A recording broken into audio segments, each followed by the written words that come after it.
हमारे पास जो बच्चे अपना चैप्टर है dual nature of matter and radiations, इसमें सबसे पहले हम क्या बात करें, पार्टिकल नेचर की। ड्यूल नेचर का मतलब समझ में आता है कि जो फास्ट मूविंग पार्टिकल्स हैं which are moving with approximately speed of light या comparable to speed of light, they possesses dual nature. Dual nature का मतलब पार्टिकल नेचर और वेव नेचर।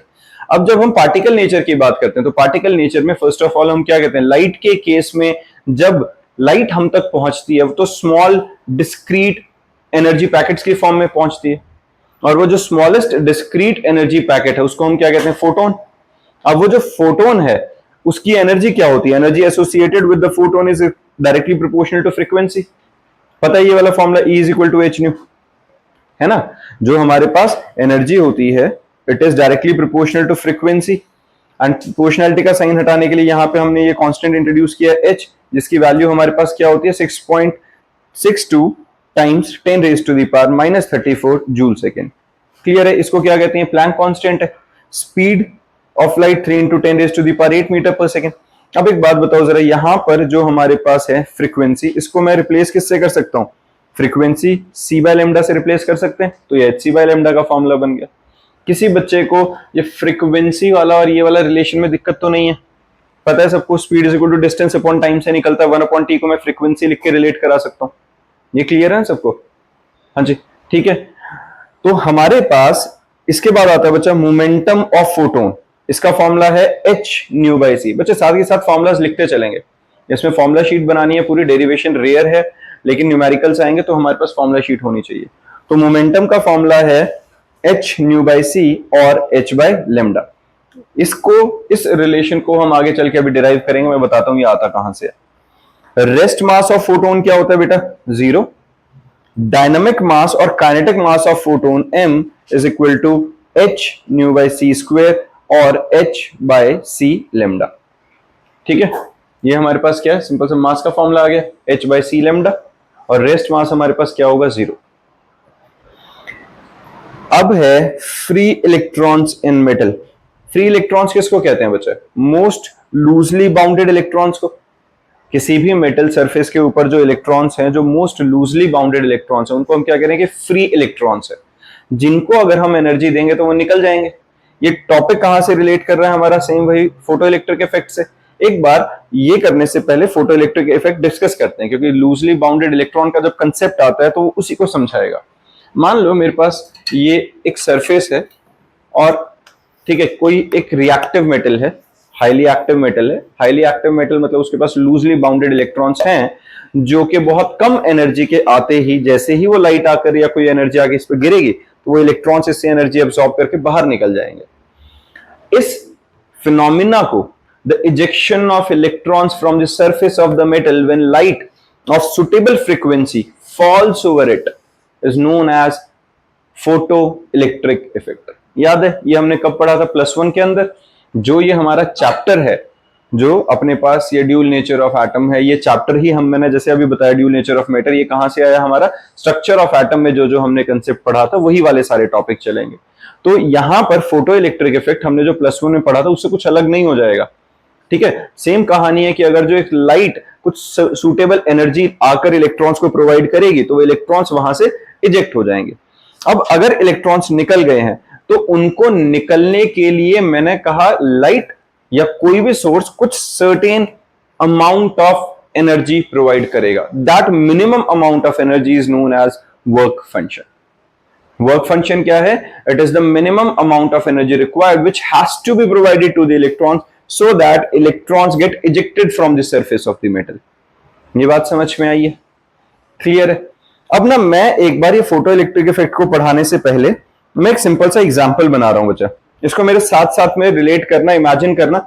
ये सिंपल एक ऐसा एग्जांपल है, फिजिक्स केमिस्ट्री से रिलेटेबल नहीं है, लेकिन अगर रिलेट करेंगे तो उसी का एनालॉग बना रहा हूं मैं। मान लेते हैं हमारे पास यहां पर बेंच है, ये जो बेंचेस रखी हुई है, चेयर्स रखी हुई हैं। अब ये चेयर हैं, इनका कुछ सर्टेन वेट है। मैंने क्या कहा कि मैं बच्चों को बुलाता हूं, मैंने कहा कि भाई यहां से चेयर उठानी है और बाहर लेके चलनी है, यहां से स्टूडेंट को चेयर उठानी है और बाहर ले जानी है। अब मैंने बुलाया फर्स्ट क्लास का स्टूडेंट। अब फर्स्ट क्लास का स्टूडेंट हेल्दी है, जैसा मर्जी है, अगर हम सबको एक ही पैरामीटर में डाल दें कि भाई चाहे फर्स्ट क्लास का बच्चा कमजोर है, ताकतवर है, बड़ा है, छोटा, ऑब्वियसली फर्स्ट क्लास में सारे सेम से एज ग्रुप के होंगे, तो सबके स्ट्रेंथ कांस्टेंट मान लेते हैं कि फर्स्ट क्लास के बच्चों की एक कांस्टेंट स्ट्रेंथ है, सेकंड वालों की अलग है, थर्ड वालों की अलग है, और हर क्लास के साथ साथ स्ट्रेंथ बढ़ती जाएगी। ठीक है, तो फर्स्ट क्लास वाला बच्चा जब आएगा, इस टेबल को उठाने की कोशिश करेगा, इस चेयर को तुम्हारे वाले को उठाने की कोशिश करेगा, तो उसे उठाया नहीं जाएगा। वो जो फर्स्ट क्लास का बच्चा है, वो जो एनर्जी पोजेस कर रहा है, वो वाली एनर्जी है जो सोर्स से आने वाली लाइट की एनर्जी। तो वो कौन है? सोर्स, जो लाइट पोजेस कर रहा है। अब मैंने बुलाया सेकंड क्लास का बच्चा, सेकंड क्लास वाले बच्चे ने भी जोर लगाया, नहीं उठा। थर्ड वाले को बुलाया, थर्ड वाले से नहीं उठा। जब मैंने फोर्थ क्लास के बच्चे को बुलाया, तो फोर्थ क्लास के बच्चे ने आके चेयर लिफ्ट कर ली, बहुत जितना उसके अंदर एफर्ट था उसने लिफ्ट कर ली। अब वो धीरे धीरे उसको चेयर को ले जाके बाहर रख देगा। जब फोर्थ क्लास ने आके लिफ्ट करी, यानी कि फोर्थ से नीचे वाला तो लिफ्ट कर ही नहीं सकता था, तो मिनिमम जो स्ट्रेंथ रिक्वायर्ड है कि वो इलेक्ट्रॉन सरफेस से निकल जाए, कि वो चेयर लिफ्ट हो जाए, वो क्या हुई? Work function. तो हमारे पास मिनिमम अमाउंट ऑफ एनर्जी जो चाहिए जिससे इलेक्ट्रॉन निकले, वो फोर्थ क्लास वाले बच्चे के पास है। ये बात समझ में आ रही है कि जो फोर्थ क्लास वाले बच्चे की जो स्ट्रेंथ है, मिनिमम इतनी स्ट्रेंथ हमें लगानी पड़ेगी कि वो इलेक्ट्रॉन यहां से लिफ्ट हो जाए, सरफेस पे से निकल जाए। डन। अब अगर मैं फिफ्थ क्लास के बच्चे को बुला लेता हूं, तो वो क्या करेगा? वो थोड़ा इजीली उठाएगा और थोड़ा तेज लेके भाग जाएगा। मैंने फिफ्थ क्लास का बच्चा बुलाया तो उसने उठा लिया आसानी से, उसके पास अब फोर्थ क्लास के कंपैरेटिवली ज्यादा एनर्जी थी, तो उसने वो बेंच उठाया भी और साथ में थोड़ी काइनेटिक एनर्जी भी प्रोवाइड करी। सिक्स्थ का बुला लिया और आसानी से उठा के तेज भागेगा। सेवेंथ का बुलाया, एट्थ का बुलाया, नाइन्थ का बुलाया, टेंथ का बुलाया। टेंथ वाला बच्चा तो बहुत ज्यादा स्ट्रेंथ पे आ गया, अब उसने फटाक से उठाया और बिल्कुल उठा के फेंक के मारेगा इलेक्ट्रॉन को। जितनी एनर्जी चाहिए उससे डबल से भी ज्यादा एनर्जी अगर हम प्रोवाइड कर रहे हैं, तो जो इलेक्ट्रॉन निकलना था वो तो निकला ही, लेकिन जो एक्स्ट्रा अमाउंट ऑफ एनर्जी उसने क्या किया? बच्चे ने बेंच उठाया और उठा के बाहर फेंका, काइनेटिक एनर्जी प्रोवाइड करी। समझ में आ रही है ये बात? अगर मैंने आने वाली लाइट की एनर्जी बढ़ा दी, तो क्या 10th क्लास के बच्चे ने 4 बेंच उठा लिए? नहीं, बेंच उसने एक ही उठाया, लेकिन उठाकर उसकी काइनेटिक एनर्जी इंक्रीज करी। अगर मैं फोर्थ क्लास के 5 बच्चे बुला लेता, फोर्थ क्लास कौन था? जो मिनिमम एनर्जी रिक्वायर्ड थी इलेक्ट्रॉन को निकालने के लिए, तो फोर्थ क्लास के अगर मैं 5 बच्चे बुला लेता, तो क्या काइनेटिक एनर्जी बढ़ा पाते? वो 5 बच्चे आते, वो पांचों के पांचों इंडिविजुअली एक एक बेंच को उठाते, दैट मीन्स एक एक इलेक्ट्रॉन को निकालते। तो अगर मैं नंबर ऑफ रेज बढ़ा रहा हूं, दैट इज इंटेंसिटी इंक्रीज कर रहा हूं, तो नंबर ऑफ फोटो इलेक्ट्रॉन्स कौन से होते हैं? जो इलेक्ट्रॉन सरफेस से इजेक्ट हो रहे हैं, वो बढ़ रहे हैं कि नहीं? With the increase in intensity there is increase in number of photo electrons and hence increase in photo electric current, क्योंकि जितने ज्यादा इलेक्ट्रॉन्स इजेक्ट होंगे उतनी फोटो इलेक्ट्रिक करंट ज्यादा फ्लो करेगी। लेकिन अगर मैं फोर्थ क्लास के 40 बच्चे भी बुला लूं, क्या वो काइनेटिक एनर्जी ज्यादा दे पाएंगे? नहीं देंगे। इंटेंसिटी बढ़ेगी तो नंबर ऑफ फोटो इलेक्ट्रॉन्स बढ़ेंगे, लेकिन काइनेटिक एनर्जी नहीं बढ़ेगी। ऑन दी अदर हैंड, अगर मैं क्लास बढ़ा देता हूं, मैं फोर्थ क्लास की जगह fifth, six, seventh, eight, nine, tenth, +1, +2 का बच्चा बुला लिया, अब +2 का बच्चा एक हाथ से बेंच उठा के बाहर ले जाएगा भगा के, लेकिन वो उठाएगा तो एक ही बेंच। जब एक ही टेबल उठ रहा है, तो अगर मैं आने वाली लाइट की एनर्जी इंक्रीज कर देता हूं, तो उससे क्या इंक्रीज होगी? Kinetic energy. इंटेंसिटी से इंक्रीज होंगे नंबर ऑफ इलेक्ट्रॉन्स और एनर्जी से इंक्रीज होंगी काइनेटिक एनर्जी। ये बात समझ में आई है? ये रिलेशन बहुत इंपॉर्टेंट है, ये क्वेश्चन बनेगा, अब इसको समझो। मैं एक बार फोटो इलेक्ट्रिक इफेक्ट जो है वहां से अपनी बात स्टार्ट कर रहा हूं वापस से। फोटो इलेक्ट्रिक इफेक्ट हमारे पास क्या होता है? वर्क फंक्शन समझ में आ गया बच्चे? पहले ये समझो, वर्क फंक्शन फाई नॉट से रिप्रेजेंट करें, it is the minimum energy required by an electron to just escape from the metal surface so as to overcome the restoring forces at the surface, and it is represented in electrovolt। H की हमारे पास phi not की value क्या आ गई? H new not. ठीक है, simple बात है ये वाली। अब फोटो इलेक्ट्रिक इफेक्ट क्या है? It is the phenomena of emission of electrons from the surface of the metal when the radiations of suitable frequency falls on them. Clear है ये? अब यहां पर हमारे पास है बच्चे लेनार्ड्स ऑब्जर्वेशन। ये लेनार्ड्स ऑब्जर्वेशन बेसिकली क्या थी, एक्सपेरिमेंट करके देखा गया था कि इसमें क्या किया था, यहां पे हमने एमीटर लगा दिया, इसको यहां हमने क्या रखी हुई है, दो मेटालिक शीट्स रखी हुई हैं, दो मेटालिक प्लेट्स हैं, या इलेक्ट्रोड्स लगा लो, दो मेटालिक इलेक्ट्रोड्स हैं, प्लेन शीट्स हैं, इनको हमने कनेक्ट किया है बच्चे बैटरी के दो टर्मिनल्स के साथ। अब बीच में कोई मीडियम नहीं है, कोई गैस वगैरह कुछ भी नहीं है, तो मैं यहां जितनी मर्जी हाई पोटेंशियल दे दूं, क्या इलेक्ट्रॉन्स यहां से यहां जा पाएंगे? एक सर्टेन मतलब एक्सट्रीमली हाई पोटेंशियल हो, मैं ये नहीं बोल रहा हूं कि इसको कैपेसिटर बना दे, क्योंकि कैपेसिटर वाले केस में हमने देखा है कि फिर भी इलेक्ट्रॉन्स चले जाते हैं। अगर हम यहां पे बात कर रहे हैं कि इनका डिस्टेंस ठीक ठाक है, तो क्या ये सर्किट कभी भी कंप्लीट होगा? नहीं होगा, इलेक्ट्रॉन्स यहां से यहां निकल के जा ही नहीं पाएंगे। लेकिन लेनार्ड्स एक्सपेरिमेंट में क्या किया गया था, इस प्लेट को अल्ट्रावायलेट रेडिएशंस के आगे एक्सपोज किया गया। जब अल्ट्रावायलेट रेडिएशंस के आगे एक्सपोज किया तो यहां से हुआ क्या, जैसे ही ये रेडिएशंस आके इसके ऊपर फॉल करी, तो ये आने वाली रेडिएशंस ने यहां के सरफेस पे जो इलेक्ट्रॉन्स थे उनको थ्रेशहोल्ड एनर्जी प्रोवाइड करी।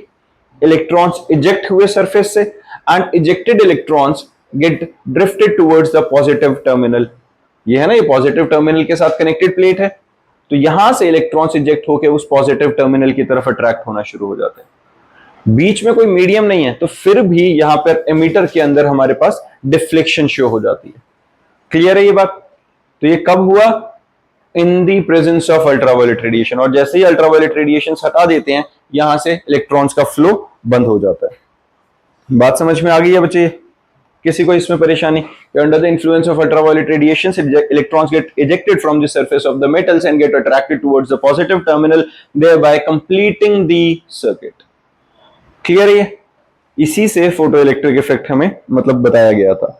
इसी के अंदर हेल्बुश एक्सपेरिमेंट में क्या कहा गया था, इन्होंने इसमें क्या किया, अपने पास एक इलेक्ट्रोस्कोप रखा गया। इलेक्ट्रोस्कोप पता है सबको, छोटी क्लासेस से पढ़ते आ रहे हैं, समथिंग विच इज एक सिंपल सी, बहुत सिंपल से गोल्ड लीफ इलेक्ट्रोस्कोप के बारे में पढ़ा हुआ है। एक सिंपल सी डिवाइस होती है जो कि किसी भी पार्टिकल के ऊपर चार्ज हो उसको डिटेक्ट करने के लिए काम आती है। हमने देखा हुआ है, यहाँ पे अपने पास रखा हुआ इलेक्ट्रोस्कोप है ना, हम स्केल रगड़ के जैसे देख रहे होते हैं, तो उसके अंदर दो लीव्स होती हैं वो खुल जाती हैं आपस में। हमने गोल्ड की जगह एल्यूमिनियम वाला बनाया हुआ है, यहां पर यही है। ये क्या करा हुआ है देखो, अब ये जो इलेक्ट्रोस्कोप होता है उसके अंदर दो स्ट्रिप्स होती हैं, मेटालिक स्ट्रिप्स हैं। अगर इन पे सेम चार्ज आएगा तो ये रिपेल कर जाती हैं, और ये चार्ज कहां से आएगा, कहीं बाहर से। अगर चार्ज्ड बॉडी को मैं इसके पास लाऊंगा तो वहीं से इनके ऊपर चार्ज इंड्यूस होगा, ट्रांसफर होगा, तो हमें पता चल जाता है कि ऑब्जेक्ट चार्ज है। अब हमने इलेक्ट्रोस्कोप की इस वाले पार्ट को किससे कनेक्ट किया हुआ है, जिंक प्लेट के साथ। जिंक प्लेट पहले क्या थी, अनचार्ज थी, न्यूट्रल थी। अगर अनचार्ज थी, न्यूट्रल थी, तो हमारे पास जो इलेक्ट्रोस्कोप की लीव्स हैं वो आपस में जुड़ी रहेंगी। लेकिन अब इनको जब इस मेटालिक प्लेट को मैंने अल्ट्रावायलेट रेडिएशंस के आगे एक्सपोज किया, तो अल्ट्रावायलेट रेडिएशंस के इन्फ्लुएंस में आते ही ये जो मेटल के सरफेस पे इलेक्ट्रॉन्स थे वो निकलने शुरू हो गए।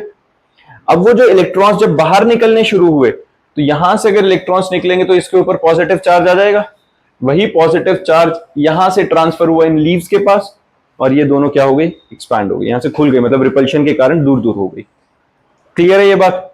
तो यहां से हमें पता चला कि under the influence of ultraviolet radiations electron get ejected from the surface of the zinc plate. Clear है ये वाली बात? ये हमारे पास अब जो हम डिस्कस कर रहे थे क्या होता है, नंबर ऑफ फोटो इलेक्ट्रॉन्स क्या है, पहले इसके बारे में देखो। Number of photo electrons emitted per second is directly proportional to the intensity of incident radiation. ये बात याद रखना, जो मैं अभी तब से बता रहा हूं क्या है, इंटेंसिटी ज्यादा बढ़ने का मतलब क्या है कि जो मैं बच्चे बुला रहा था यहां पे ये चेयर्स उठाने के लिए, जितने ज्यादा स्टूडेंट आएंगे उतनी ज्यादा इंटेंसिटी बढ़ेगी, और जितनी ज्यादा इंटेंसिटी बढ़ेगी उतने ज्यादा बेंचेस उठेंगे। तो number of photo electrons is directly proportional to number of rays. Number of rays मतलब इंटेंसिटी। तो फोटो इलेक्ट्रॉन्स कब ज्यादा होंगे, जब नंबर ऑफ रेज ज्यादा होंगी या इंटेंसिटी ज्यादा होगी। क्लियर है? अगर मैं आने वाली लाइट की एनर्जी ज्यादा बढ़ा दूं तो उससे फोटो इलेक्ट्रॉन ज्यादा नहीं होंगे, बस होगा क्या, जो इलेक्ट्रॉन्स निकल रहे हैं उनकी काइनेटिक एनर्जी ज्यादा होगी। अब ये काइनेटिक एनर्जी ज्यादा क्यों होगी, क्योंकि हमारे पास अगर आने वाली लाइट की एनर्जी एच न्यू है और मिनिमम अमाउंट ऑफ एनर्जी जो थ्रेश होल्ड एनर्जी है वो क्या है, एच न्यू नॉट। ये क्या होती है न्यू नॉट बच्चा, थ्रेश होल्ड फ्रीक्वेंसी। ठीक है, ये क्या होती है, थ्रेश होल्ड फ्रीक्वेंसी। तो अगर यहां पर मान लेते हैं, मान लो ऐसे एक रैंडम वर्ड बोल रहा हूं, मतलब रैंडम फिगर बता रहा हूं, मान लो यहां पे 10 इलेक्ट्रोवोल्ट की एनर्जी चाहिए थी, मैंने यहां से 15 इलेक्ट्रोवोल्ट की एनर्जी दी, तो 10 तो यूटिलाइज होगी इलेक्ट्रॉन को निकालने में, बाकी की जो 5 है वो किस में लगेगी, काइनेटिक एनर्जी में। क्लियर है, ये बात समझ में आ गई। जो एच न्यू थी वो आने वाली जो रेडिएशन है उसकी एनर्जी है, H nu naught is the threshold energy, new not है हमारे पास है वो थ्रेशोल्ड फ्रीक्वेंसी है, हाफ एम वी स्क्वायर हमारे पास आ गया जो काइनेटिक एनर्जी आ गई। तो अगर मैं आने वाली रेडिएशंस की एनर्जी बढ़ा दूंगा तो हमारे पास इजेक्टेड इलेक्ट्रॉन्स की काइनेटिक एनर्जी बढ़ेगी, और आने वाली रेडिएशंस को इंक्रीज कर देंगे, नंबर ऑफ रेडिएशंस इंक्रीज करेंगे, मतलब अगर मैं इंटेंसिटी बढ़ा दूंगा तो हमारे पास नंबर ऑफ इजेक्टेड इलेक्ट्रॉन्स बढ़ जाएंगे, दैट इज फोटो इलेक्ट्रॉन्स बढ़ जाएंगे। क्लियर है ये बात समझ में आ गया फोटो इलेक्ट्रॉन्स वाली। तो यहां पर ये जो ग्राफ है वो यही रिप्रेजेंट कर रहा है कि अगर हम इंटेंसिटी को इंक्रीज कर देते हैं तो फोटो इलेक्ट्रिक करंट जो है वो इंक्रीज होती जाएगी, डायरेक्टली प्रोपोर्शनल है। ठीक बात है। Photo electric effect, basically photo electric current क्या होती है, number of ejected photo electrons पे डिपेंड करेगी जो। क्लियर, यहां पे ध्यान से देखो यही चीज करी है वापस से, हमने ग्लास ट्यूब ली, मेटालिक प्लेट लिया, उसको हमने एक्सपोज किया सोर्स के आगे, सोर्स से आई रेडिएशंस, इलेक्ट्रॉन्स इजेक्ट हुए और पॉजिटिव टर्मिनल की तरफ अट्रैक्ट होना शुरू हो गए। जितनी ज्यादा यहां से रेडिएशंस आती रहेंगी, अगर हम यहां से रेडिएशंस ज्यादा करते रहेंगे तो क्या आता रहेगा बच्चे, जितनी ज्यादा रेडिएशन उतनी ज्यादा इंटेंसिटी, जितनी ज्यादा इंटेंसिटी उतनी ज्यादा फोटो इलेक्ट्रिक करंट। क्लियर है ये बात, ठीक है ना।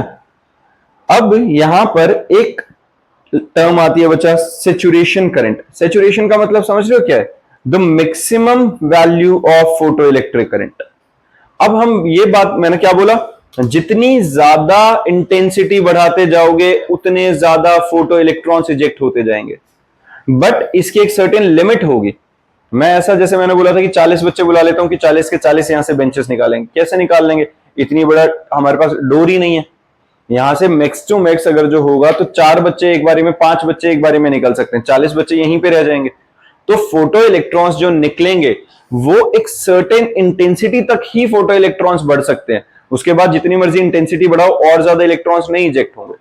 तो उस maximum number of ejected electrons को हम कहते हैं saturation current. Maximum number of electrons जब निकल गए हैं उस वक्त जो करंट फ्लो कर रही है that is saturation current. Clear बात है ये, ठीक है सक्षम भाई साहब, ठीक है।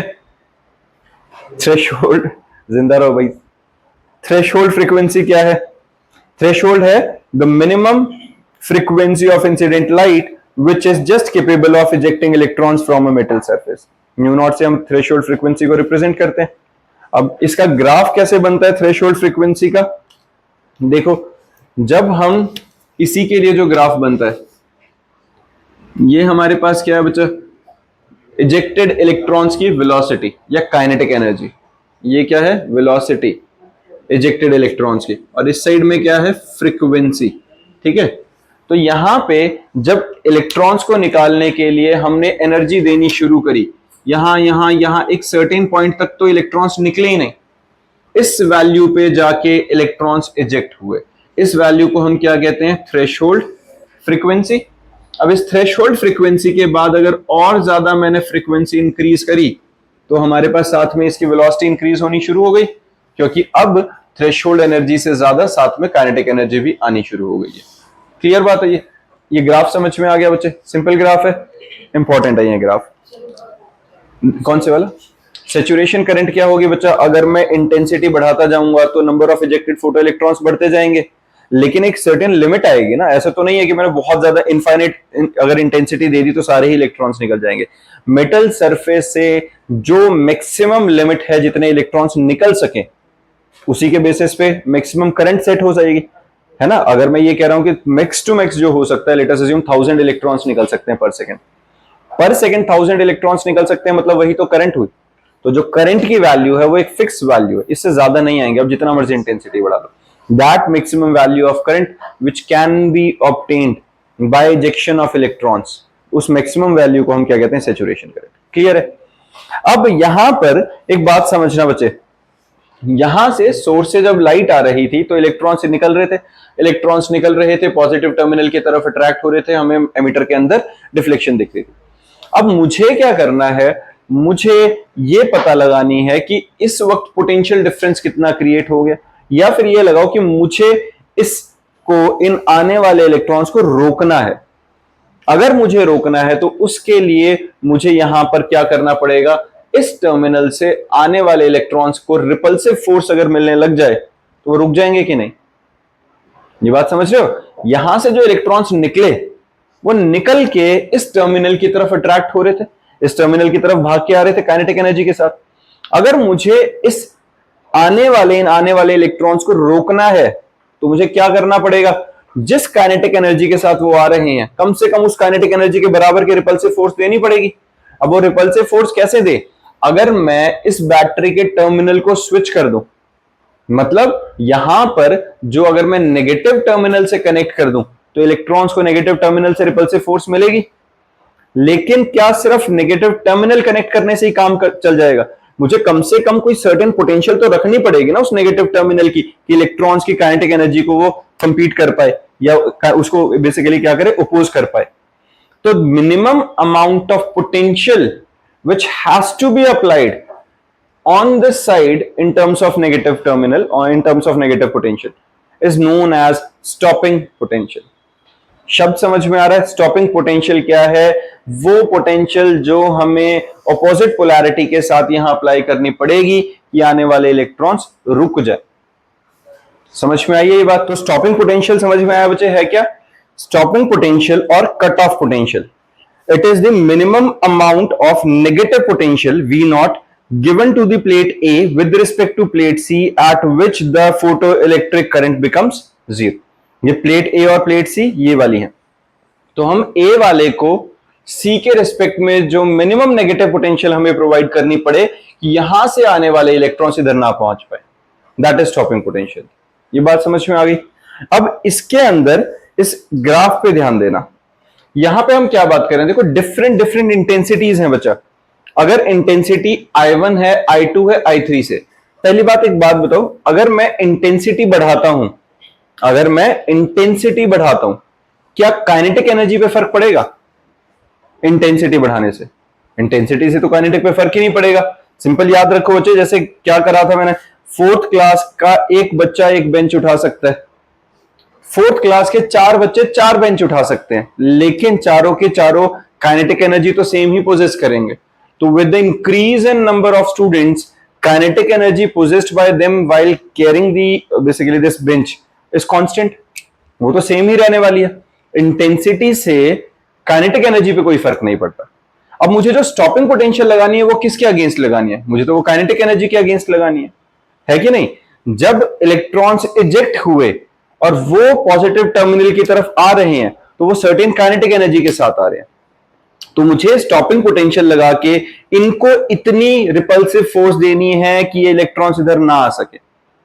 अगर डिफरेंट इंटेंसिटीज होती भी जाएं, हर कोई डिफरेंट इंटेंसिटी पे काइनेटिक एनर्जी तो सेम ही पोजेस करेगा, है ना? तो सबके लिए डिफरेंट इंटेंसिटीज के लिए भी जो स्टॉपिंग पोटेंशियल है वो सेम रहेगी कि नहीं? ये बात समझ में आई है? हमारे पास जो ये ग्राफ है वो यही चीज बता रहा है कि चाहे इंटेंसिटी I1 है, I2 है, I3 है, इन सब के लिए जो स्टॉपिंग पोटेंशियल है वो -V0 है। क्लियर है? तो स्टॉपिंग पोटेंशियल जो रहेगी, it is independent of intensity, it only depends on the h nu, that is the energy of source. वो कितनी ज्यादा एनर्जी से आ रहा है, क्योंकि उसी एनर्जी के हिसाब से काइनेटिक एनर्जी आएगी और हमें काइनेटिक एनर्जी के अगेंस्ट स्टॉपिंग पोटेंशियल लगानी है। क्लियर बात है ये? ठीक है, तो effect of intensity, kinetic max कितना निकलेगा बच्चा, EV नॉट के अंदर, which is equal to half m V max का square. Effect of intensity of incident light affect the photoelectric current but the maximum kinetic energy of photoelectrons remain unchanged। ये clear है? हम जो तब से बात कर रहे हैं वही वाली है यहाँ पे। अब है अपने पास इफेक्ट ऑफ फ्रीक्वेंसी। भाई फ्रीक्वेंसी बढ़ाऊंगा तो क्या होगा, फ्रीक्वेंसी अगर बढ़ेगी तो increase in frequency increases the maximum kinetic energy of photo electrons but the photo electric current remain unchanged. ये रिलेशन याद रहेगा सबको, पता चल गया कि अगर मैं आने वाली लाइट की एनर्जी बढ़ाता हूं, दैट इज फ्रीक्वेंसी बढ़ेगी तो आने वाली लाइट की एनर्जी बढ़ेगी तो काइनेटिक एनर्जी बढ़ेगी, लेकिन नंबर ऑफ फोटो इलेक्ट्रॉन्स पे चेंज नहीं आएगा। क्लियर है ये? अब आइंस्टाइन फोटो इलेक्ट्रिक इक्वेशन क्या है हमारे पास? Energy quantum of radiations, that is light radiation consists of tiny particles, tiny packets of energy called quanta. One quanta of light radiation is called a photon which travels with the speed of light. E is equal to h nu. तो ये formula देखो, ये same वही है, h nu is equal to phi naught plus half mv square। ठीक है, तो kinetic energy की वैल्यू कैसे निकलेगी? अगर मैं हाफ mv स्क्वायर की बात करूं, इसको मैं h nu नॉट लिख लूं, phi naught को उधर लेके जाऊंगा, h nu minus h nu naught, h common लिया, nu minus nu naught is equal to half mv square आया कि नहीं? सीधी सी इक्वेशन है काइनेटिक एनर्जी जो हमारे पास निकल गई है। ठीक बात है बच्चा? ठीक है, अब k मैक्स हमारे पास क्या होता है? h times new minus nu not, h new minus h new not या h new minus phi not, वो सेम ही बात है, जिस मर्जी तरीके से लिख लो। k मैक्स ev नॉट के अंदर रहेगा। e क्या होता है बच्चा? Charge on electron. v not क्या होता है? कट ऑफ पोटेंशियल और स्टॉपिंग पोटेंशियल। लेमडा क्या है? Wavelength of incident radiation. Lambda naught threshold wavelength of metal surface. C होती है स्पीड ऑफ लाइट। ये चीजें ऑलरेडी क्लियर है हमें। Phi naught is equal to H nu naught, frequency is equal to c by lambda, और जो threshold frequency is equal to c by lambda naught रहेगा। EV naught is equal to K max, that is maximum kinetic energy, which is equal to H nu minus nu naught था, तो उसमें nu की जगह मैंने C by lambda और C by lambda naught लिख दिया, मैंने वेवलेंथ की टर्म्स में लिखा। तो EV naught is equal to K max is equal to HC times 1 by lambda minus 1 by lambda naught। कोई दिक्कत तो नहीं है, सिंपल रिलेशन से सिर्फ डायरेक्टली वैल्यूज डाले हैं यहाँ पे। क्लियर? इसी के बेसिस पे अब अपने न्यूमेरिकल स्टार्ट होते हैं बच्चे। सबसे पहले ये वाला न्यूमेरिकल अटेम्प्ट करो। न्यूमेरिकल देखो, the work function of cesium is 2.14 electrovolt. Find the threshold frequency for cesium and B, the wavelength of incident light if the photo current is brought to zero by stopping potential of 0.60 volt। H की value हमें given है। जरा question पे ध्यान दो, क्या क्या given है और क्या क्या निकालने को बोला गया है। पढ़ो एक बार इसे बच्चे। देखो यहाँ पे क्वेश्चन के अंदर गिवन क्या है, पहले उस पर ध्यान देते हैं। Work function of caesium given है। वर्क फंक्शन का मतलब हमारे पास क्या गिवन है? अगर मैं यहाँ पे जो जो गिवन है वो लिखता चलूं, तो work function H nu not की वैल्यू गिवन है, या इसको फाई नॉट से रिप्रेजेंट कर लेते हैं। ये कितना गिवन है? 2.14। ये गिवन है। फाइंड द थ्रेशोल्ड फ्रीक्वेंसी, हमें निकालना क्या है? Threshold frequency. डायरेक्टली निकल गया कि नहीं? अगर मेरे पास एच न्यू नॉट की वैल्यू ये गिवन है, तो मैं अगर एच को इधर डिवाइड कर दूं तो न्यू नॉट निकल आएगा मेरे पास, यही रहेगा। अगर मुझे न्यू नॉट की वैल्यू निकालनी है तो 2.14 बाय एच कर सकता हूं। अब लेकिन एक छोटी सी प्रॉब्लम है, जो एच की वैल्यू थी वो बताना जरा क्या थी? इंटू 10⁻⁻34, उसकी यूनिट क्या थी? Joule second. यहां पे हमारे पास जो एनर्जी है वो इलेक्ट्रोवोल्ट में है, तो पहले इलेक्ट्रोवोल्ट को जूल्स में कन्वर्ट करो, वरना हम डायरेक्टली आंसर नहीं निकाल सकते। क्लियर है? ये बात समझ में आई है? अब इलेक्ट्रोवोल्ट को जूल में कैसे कन्वर्ट करेंगे? इलेक्ट्रोवोल्ट को अगर मुझे जूल में कन्वर्ट करना है तो जो इलेक्ट्रॉन का चार्ज है बेसिकली 1.6 इंटू 10⁻⁻19 से मल्टीप्लाई कर दो, ये जूल में कन्वर्ट हो जाएगा। ये बात समझ में आई है? तो इसको 1.6 इंटू 10⁻⁻19 से मल्टीप्लाई कर दो। अब h की वैल्यू से डिवाइड करना, हमारे पास थ्रेशोल्ड फ्रीक्वेंसी की वैल्यू आ जाएगी। क्लियर बात है? नेक्स्ट आता है हमारे पास फाइंड द थ्रेशोल्ड फ्रीक्वेंसी के बाद the wavelength of the incident light if, हमें क्या निकालना है? Wavelength of the incident light if the current, photo current is brought to zero by stopping potential by 0.60 volt. अब 0.60 वोल्ट से हमें दिया क्या गया? Stopping potential.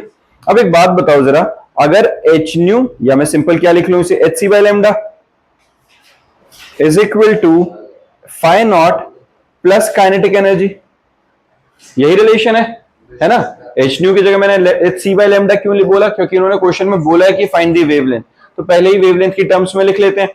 फाई नॉट की वैल्यू मेरे पास गिवन है, काइनेटिक एनर्जी की वैल्यू मेरे पास गिवन है। ये कहां गिवन है? काइनेटिक एनर्जी की जगह इन्होंने क्या बोला है? Stopping potential. अब स्टॉपिंग पोटेंशियल क्या होती थी? स्टॉपिंग पोटेंशियल एग्जैक्टली वही काइनेटिक एनर्जी के बराबर जो मुझे पोटेंशियल अप्लाई करनी पड़ती थी वही थी कि नहीं? वैल्यू डालेंगे वहां से लेमडा निकल जाएगा। ये बात समझ में आई है?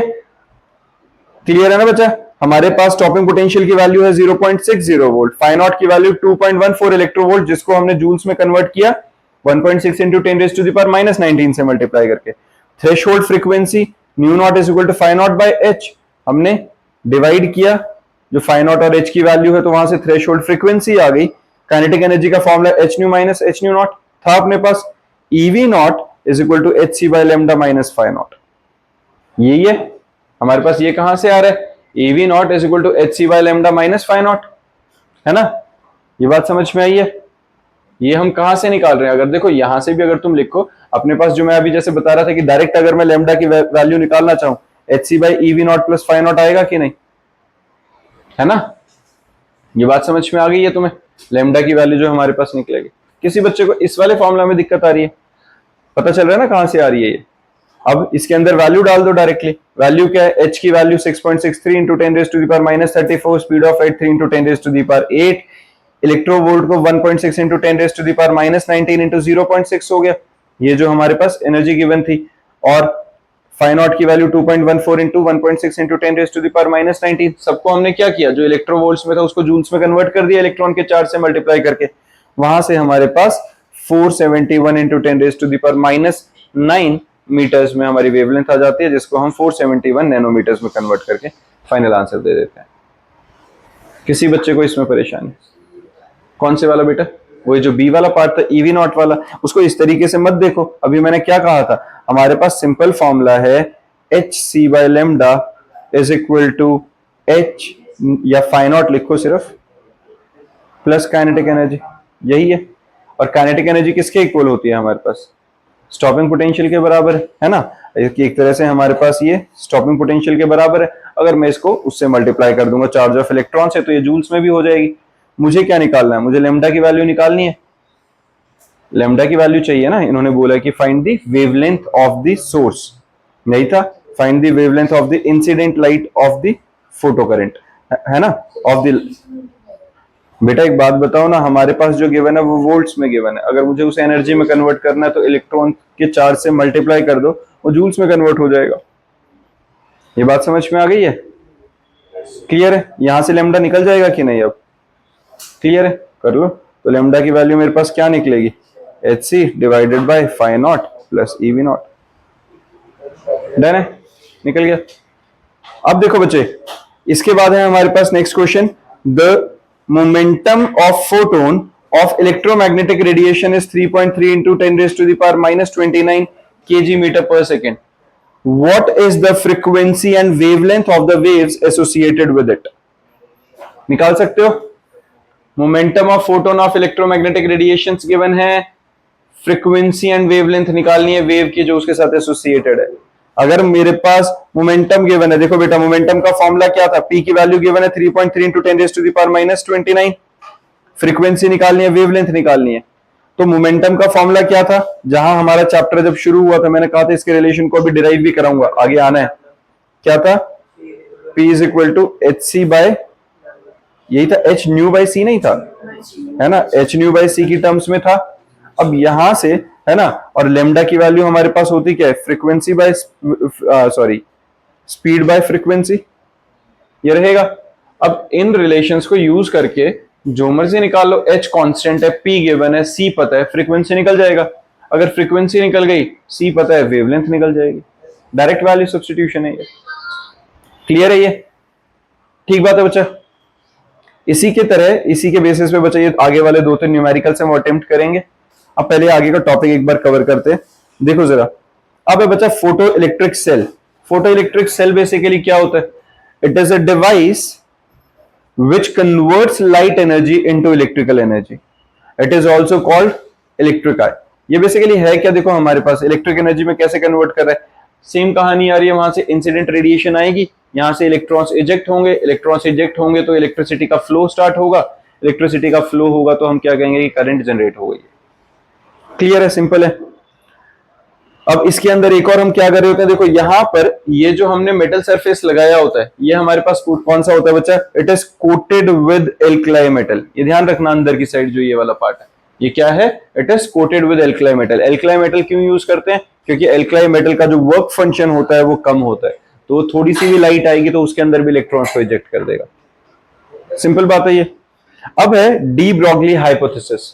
डी ब्रॉगली हाइपोथेसिस के अकॉर्डिंगली क्या है, according to de Broglie a moving particle or moving material particle sometime act as a wave and sometime act as a particle, यही रहता है। The wave associated with the moving particle is called meta wave or de Broglie wave, wave whose wavelength is called de Broglie wavelength। Simple है ये D Broglie hypothesis. ये भी same वही है जो प्लस वन में हमने पढ़ा था कि एक फास्ट मूविंग पार्टिकल क्या होता है, वेव नेचर और पार्टिकल नेचर दोनों पोजेस करता है, और जिस टाइम पे वो वेव नेचर पोजेस कर रहा है उस वक्त उसकी वेवलेंथ का नाम क्या है, डी ब्रॉगली वेवलेंथ। अब डी ब्रॉगली वेवलेंथ का फॉर्मूला क्या होता है, lambda is equal to H by M V. ठीक है, लिखो ये वाला, de Broglie wavelength is equal to lambda is equal to H by M V. आता कहां से है, E is equal to H nu, Einstein equation के accordingly E is equal to H M C square, यही था ना हमारे पास। तो इनके अकॉर्डिंगली अगर मैंने इक्वेट किया दोनों को, h nu is equal to M C square, m is equal to nu by C square लिख सकता हूं। अब मोमेंटम ऑफ फोटोन क्या निकलेगा, P is equal to mass into velocity, mass की value H nu by C square, C से C कटा तो एच न्यू बाई सी, यहां से हमारे पास वो मोमेंटम का फॉर्मूला निकला था। क्लियर बात है, ठीक है ना बच्चा, ये समझ में आ गया। फिर हमारे पास इसी के बेसिस पे कुछ न्यूमेरिकल्स हैं बच्चा, हर बच्चा अटेम्प्ट करके रखेगा, नेक्स्ट क्लास में हम सिर्फ ये न्यूमेरिकल से डिस्कस करेंगे। एक बार पहले सारे टॉपिक्स को कवर कर लेते हैं अपना। फिर है देखो फोटोन्स, ये सारे वही फॉर्मुलाज हैं जो हमने ऑलरेडी डिस्कस करी है। फोटोन्स में क्या है, एनर्जी ऑफ फोटोन क्या है बच्चा, E is equal to H nu H C by lambda, momentum of photon H nu by C और H by lambda, equivalent mass of photon E by C square, E is equal to M C square था, वहां से mass निकल गया, या E की value H nu by C square या H C by lambda. N क्या होते हैं, number of photons emitted per second, वो किसके इक्वल होगा, power divided by energy. Clear है, ठीक बात है बच्चा। हाँ ये लिख लेना, एक मिनट बस। डी ब्रॉगली हाइपोथेसिस ये वाला देखो बच्चा, energy of photon E is equal to H nu और एच सी बाय लेमडा। ये सारी फॉर्मुला शीट ना तुम्हारे पास होनी चाहिए, 2 पेज का भी काम नहीं है, क्योंकि इसमें दिख रहा है डेरिवेशन तो कोई डायरेक्टली है ही नहीं इतनी बड़ी, तो ये रिलेशंस डायरेक्टली आएंगे। De Broglie wavelength lambda is equal to H by M v या h divided by 2m e के, ये पता चल रहा है ये कहां से आया, मोमेंटम का रिलेशन है हमारे पास, है ना। जो mv है हमारे पास वो मोमेंटम है, मोमेंटम को मैं काइनेटिक एनर्जी से रिलेट कराऊं तो क्या बनता है, square root of 2m e के, पता है ना ये, है ना, ये बात याद आई है। हाँ जी, e के काइनेटिक एनर्जी, जैसे हमारे पास होता क्या था, देखो काइनेटिक एनर्जी का फॉर्मूला क्या होता है, काइनेटिक एनर्जी का फॉर्मूला है, अगर जो मान लो मैं इसे e के लिख लूं, kinetic energy is equal to half m v square. याद करो कैसे निकालते थे, मास से मल्टीप्लाई मास से डिवाइड, तो मास इंटू वेलोसिटी को मैं मोमेंटम के स्क्वायर से रिप्लेस कर दूं, क्रॉस मल्टीप्लाई करो, 2m e के is equal to p square, square हटाना है तो यहां रूट लगा दो, बात पता चली। तो mv जो था हमारे पास मास इंटू वेलोसिटी, उसी को मैं under root of 2m e के लिख सकता हूं, e के is the kinetic energy. Sorted है बच्चा, डी ब्रॉगली वेवलेंथ का रिलेशन समझ में आ गया ये। फिर आ रहा है हमारे पास डी ब्रॉगली वेवलेंथ में, de Broglie wavelength of electron associated under potential difference volt is given by lambda is equal to 12.27 upon square root of v angstrom. ये लिख लो बच्चे, ये हमारे पास क्या स्टॉपिंग पोटेंशियल की टर्म्स के लिए डायरेक्ट रिलेशन आ गया। एक तो हमने अभी लिखा ही था h बाई 2m ev, ठीक है, ये हमारे पास क्या आया था, ये काइनेटिक एनर्जी के टर्म्स में जो आया था। काइनेटिक एनर्जी को अगर मैं इलेक्ट्रोवोल्ट्स की टर्म में लिख लेता हूं, ठीक है, तो वैल्यू सब्स्टिट्यूट करके सॉल्व करके हम यहां तक ही आएंगे, क्योंकि kinetic energy ultimately stopping potential के इक्वल होती है। अगर उन सारे 2 की, m की, चार्ज ऑफ इलेक्ट्रॉन की, h की, इन सारे कांस्टेंट्स की अगर तुम वैल्यू डायरेक्टली सब्स्टिट्यूट कर दोगे, इनकी डायरेक्टली वैल्यू सब्स्टिट्यूट कर दोगे तो सॉल्व करके 12.27 upon square root of v naught में आ जाएगा, ठीक है। तो कैलकुलेशंस कम करने का तरीका है, फॉर्मूला कुछ अलग कहीं से नहीं आया। De Broglie wavelength of a moving particle of mass m at temperature T is given by h by 3m kt। k क्या होता है बेटा, बोल्ट्जमैन कांस्टेंट। T हो गया यहां पर given temperature, k Boltzmann constant, m मास हो गया, h हमारा प्लैंक कांस्टेंट है। तो उस वक्त ये डायरेक्ट फॉर्मूला लग जाएगा। जब कोई चार्ज पार्टिकल किसी टेम्परेचर के रिस्पेक्ट में हम अगर जो उसको कंसीडर करेंगे, चार्ज पार्टिकल जिस टाइम पे मूव कर रहा है उसकी वेवलेंथ के रिलेटेड। समझ में आ गया ये बात? इसके बाद हमारे पास कोई और अलग से फॉर्मूलाज नहीं है, ये न्यूमेरिकल्स हैं, क्वेश्चंस करेंगे तो उसके अंदर ये मैं करा ही दूंगा आगे। बाकी इसके अलावा कोई और फॉर्मूला नहीं है बच्चा पूरे चैप्टर में, ठीक है। और हमारा इसी के साथ पूरे चैप्टर का एक बार थ्योरेटिकल जो पार्ट था वो खत्म हो गया, अब सिर्फ न्यूमेरिकल्स की प्रैक्टिस करेंगे इसको।